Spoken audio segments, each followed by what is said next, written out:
Well, let's talk about the AFC East. Last year, the Buffalo Bills ran away with this division. Bills Mafia went 13-3, had the number 2 seed, were one game away from the number 1 seed in the entire AFC. Miami Dolphins surprised a lot of people by going 10-6 in Brian Flores' second year. They did not make the playoff, however, in a very tough AFC. The New England Patriots took a step back after they lost quarterback Tom Brady, went 7-9, which was still a surprise for the team that they had with all those people who left in free agency and all those people who opted out because of COVID. And, of course, the New York Jets last year went 2-14 and picked Zach Wilson number 2 overall, which I will always say was the worst mistake they could have ever made at that pick. Anyway, we'll probably get into that at some point.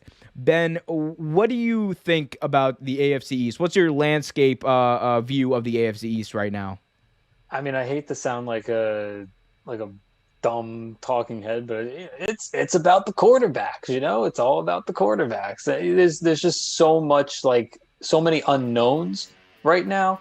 You have the Bills. I think the Bills are going to run away with this division and probably get the number 1 seed just because they're going to be able to beat up on the competition.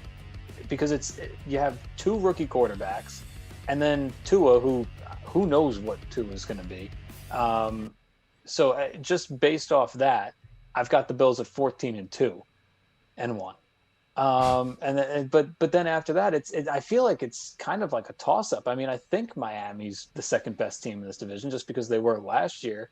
I don't know. I'm very in an unknown spot with what this division is going to be, just because you have Mac Jones, who's I think going to have a great career. I think he's going to win a lot of games just because he's like the perfect in between of doesn't make a lot of mistakes, but also isn't afraid to try to push the ball downfield a little bit.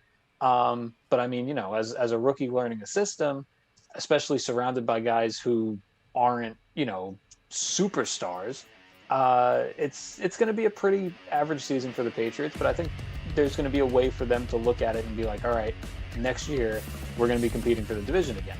And Miami, I really don't know what Tua is. I want Tua to be good just because it's fun to have a lefty quarterback around.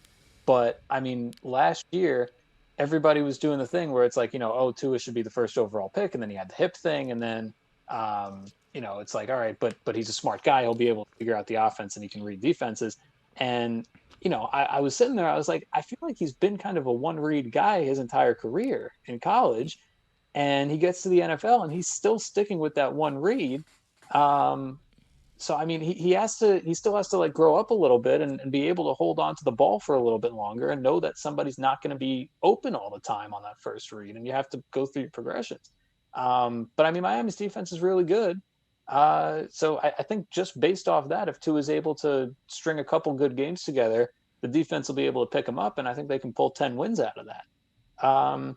It's saying a lot. And then you got the Jets, who,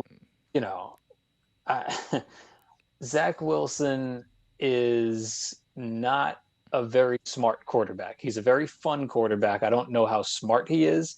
I feel a lot of Jay Cutler in him, who I love. Jay Cutler was, again, a lot of fun, not the smartest.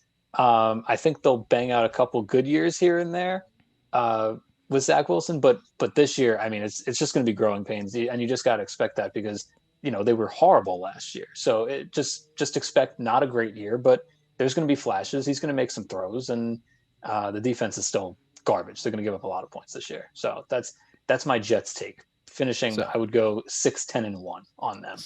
So I'm going to go in reverse to just kind of talk about the Jets for a second. Yeah, the Jets, I look at them, I see 1-16 written all over this team. When I look at Zach Wilson, you said Jay Cutler. I got a better comparison for you. Jimmy Clausen when he came out in 2010.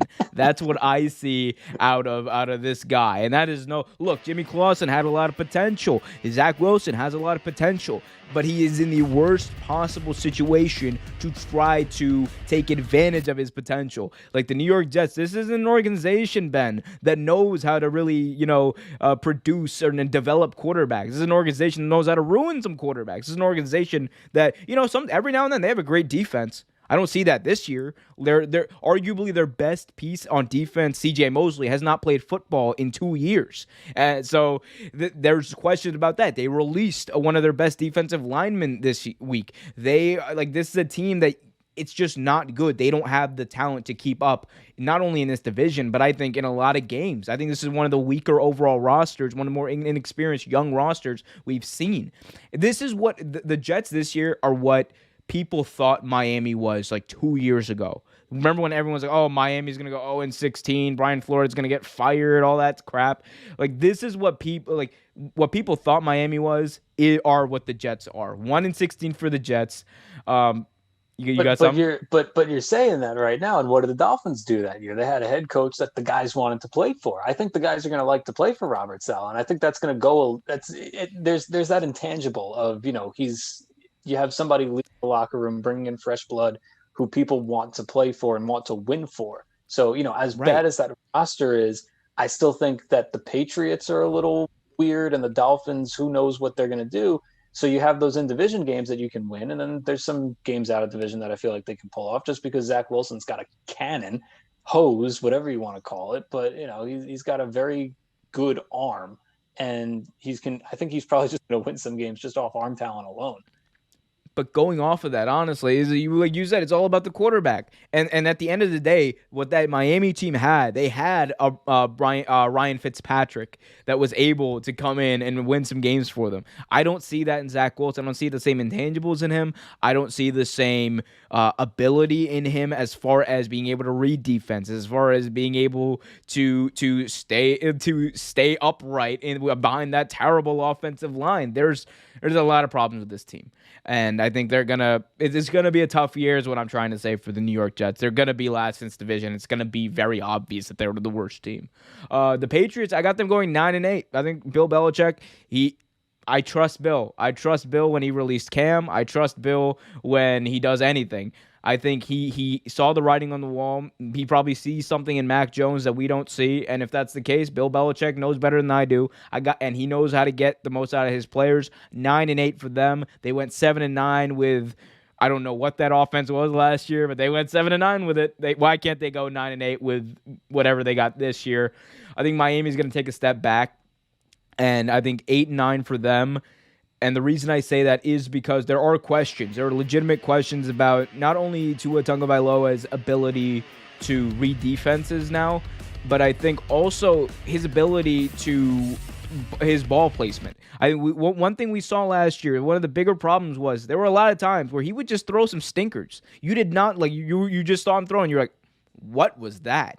And, an offseason can sometimes heal that, but sometimes those are problems you can't fix. And this year is going to be a big step for Tua. There's talk that they might trade him away. There's talk they might trade for another franchise quarterback. There's talk that they might be looking to move on from him. So and someone like Brian Flores, I wouldn't think he would do that without knowing that there's something consequential that could cost them games this year. So I see them going 8-9. Bills are the class of this division. Bills Mafia is going to be insane if they move away from Buffalo. I will hate the Pagulas forever. That's leverage. That's not happening. Also on Tua. Tua's growing a beard right now, so I'm just going to throw it out there. Oh, well, he's trying to channel your inner Fitzpatrick to do it. Please do it. But Bills are the class of this division. Josh Allen, like I said back in 2018, he's out of this class. I think he's going to be the first kid to win a Super Bowl. Like, he has that intangible factor, that X factor. He is the if I wanted a quarterback, I'd make Josh Allen my quarterback because he can run, he can throw, he's big, he can elude, he can run through people. He is the epitome of what you want your quarterback to be. And I think he's great, and by default, he's going to get about 12 wins. Yeah, so. No, I'm all in on the Bills this year. I mean, at 14-2, that means the playoffs are going through Buffalo this year, which would be pretty awesome to host all those playoffs there. And, I mean, also, the Bills are my pick out of the AFC. Just saying it right now, the Bills are coming out of the AFC. Yeah, I think so, too. I don't think that, but hey, we'll see what happens. So anything else on the AFC East? Anything else on them? I mean, I can't think of anything else aside from just getting ahead of this. I've been a Mac Jones guy all the way. I was a Mac Oh, Jones guy when he came out of college. I said he's going to have the best career out of anybody that's get drafted. Not that he's going to be the best quarterback out of all the quarterbacks this year, but he's going to have the best career. So I'm just putting that out there. I want that to be out there when it comes true. I told you. So, you know, well, if we're talking about people who are in the best place to succeed, he is definitely in the best scenario for him to succeed behind Bill Belichick. Like, Bill Belichick's going to know how to coach that kid. Thanks for watching this video from Real Take Sports Talk. Remember to like, share, subscribe, hit that notification bell so you get notified whenever a new video is released. Also, remember to check out our live show every single Thursday at 8 p.m. right here on the YouTube channel. And remember, keep it real.